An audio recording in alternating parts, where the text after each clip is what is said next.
Now, one of the clips, I don't know how well the video captured the eyes, but when you were hypnotizing the police officer on Freedom Street, boy, the look in her eyes was, how would you describe it?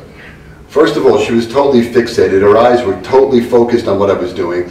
She was in waking hypnosis. Her eyes were open. And when we brought her back and some other people on Fremont Street, the other thing you're going to notice when you bring them back from that is this whole, like this with their eyes, that their eyes are still rolling up into their head. They're fighting to come back from hypnosis. So hypnosis exists, it's there. I've seen people tell me, I don't think I'm hypnotized, and their eyes are fluttering and they're about to fall on the floor. In order to know something logically or consciously, you have to be in your conscious mind. If they're in hypnosis, they're in their subconscious mind, and the analytical aspect of who they are is not going to work as well, especially if they're trying to second guess you or be resistant. The thing with these inductions is it bypasses human resistance. We get in there faster than anybody can fight us.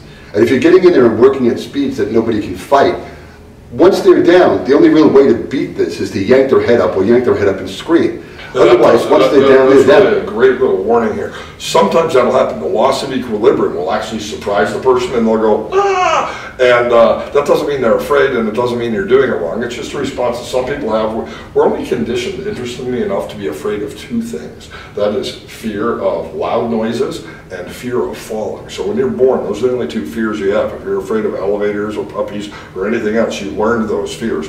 And so because of loss of equilibrium, sometimes people will sort of jump up and say, ah, you know, and even scream, ah. That doesn't mean, again, they're afraid or you're doing it wrong. It's just a natural response. And it doesn't occur very often, but it does. And how do you handle that when that happens? Well, I ask them, they say, okay, we're going to do a different approach now. I'll change technique on them. Maybe even slow it down just a tad. Slow it down is another idea. And I'll say to them, this time it's all about you with only me as your guide.